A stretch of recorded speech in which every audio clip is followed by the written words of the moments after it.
नमस्कार मित्रांनो, महाराष्ट्र शासन निर्णय या यूट्यूब चॅनलमध्ये मी आपले सर्वांचे पुन्हा एकदा स्वागत करतो। मित्रांनो, 2 लाख अंगणवाडी मदतनीस सेविकांना पेन्शन। सध्या निवृत्तीवेळी सेविकेस 1 लाख आणि मदतनीस महिलेस मिळतात 75,000। पण यासाठी 3 मार्चला मुंबईत होणार मोर्चा। मित्रांनो, नेमकी अपडेट बातमी ही काय आहे ती सर्वच आपण जाणूनच घेणार आहोत। पण तत्पूर्वी जर का तुम्ही चॅनलवर नवीन असाल तर नक्कीच आपल्या चॅनलला सबस्क्राइब करून घ्या, जेणेकरून नवीन व्हिडिओ तुमच्यापर्यंत पोहोचत राहतील।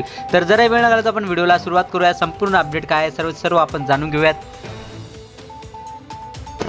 एकात्मिक बाल विकास सेवा योजनेअंतर्गत राज्यात 553 प्रकल्प असून त्या अंतर्गत 1,10,591 अंगणवाडी सेविका व तेवढ्याच मदतनीस कार्यरत आहेत। केंद्राच्या 60% व राज्याच्या 40% निधीतून त्यांचे मानधन दिले जाते।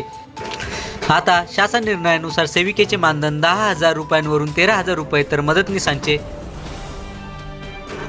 मानधन 5,500वरून 7,500 करण्यात आले आहे। 11 ते 20 वर्षे सेवा झालेल्यांना 3%, 21 ते 30 वर्षे सेवा केल्यानंतर 4% तर 30 वर्षे सेवा झालेल्यांना सेविका तसेच मदतनीस कर्मचाऱ्यांना 5% मानधन वाढविले आहे। ही मानधन वाढ सरसकट नसल्याने कर्मचाऱ्यांमध्ये नाराजीचा सूर आहे। चिमुकल्यांना शाळेची गोडी लावण्यासाठी व त्यांच्या आरोग्यासाठी झटणाऱ्या अंगणवाडी सेविका मदतनीस कर्मचाऱ्यांना निवृत्तीनंतर सध्या 1 लाख ते 75,000 रुपये मिळतात। त्यातून त्यांच्या वृद्धापकाळातील अडचणी सुटणार नसल्याने निवृत्तीनंतर पेन्शन सुरू करण्याची मागणी आहे। त्यावर सरकार अर्थसंकल्पात तरतूद करणार का, याकडे 2.25 लाख कर्मचाऱ्यांचे लक्ष लागले आहे।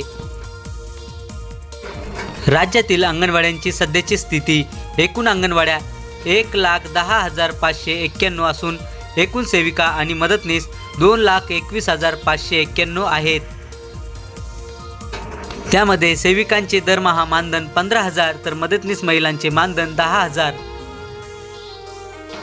कर्मचाऱ्यांना निवृत्तीनंतर पेन्शन आवश्यकच। निवृत्तीनंतर अंगणवाडी सेविकांना सध्या एकरकमी लाभाअंतर्गत 1 लाख रुपये मिळतात तर मदतनीस कर्मचाऱ्यांना 75,000 रुपये दिले जातात। पण 65 वर्षानंतर निवृत्त झाल्यावर मिळणारी रक्कम खूपच कमी आहे। त्याऐवजी आता त्यांना निवृत्तीनंतर पेन्शन सुरू करण्याची मागणी आहे, असे यावेळी सूर्यमणी गायकवाड, राज्य कार्याध्यक्ष अंगणवाडी कर्मचारी संघटना यांनी सांगितले आहे। संघटनेचा असा आहे प्रस्ताव, पाहूयात कसा प्रस्ताव आहे तो। राज्यातील अंगणवाड्यांवरील कर्मचाऱ्यांची एकूण संख्या 2,13,000 पर्यंत आहे।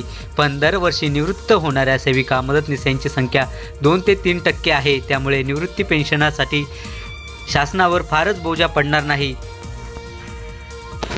सेविकेकडून 1,500 तर मदतनीसांकडून 1,000 रुपये कपात करून शासनानेही त्यात काही रक्कम देऊन सुरुवातीला दरमहा 3,000 रुपयांपर्यंतची पेन्शन द्यावी, असा कर्मचारी संघटनेचा शासनाला प्रस्ताव आहे। महिला व बालविकास विभाग सकारात्मक असून आता त्यासाठी वित्त विभागाची मान्यता आवश्यक असणार आहे।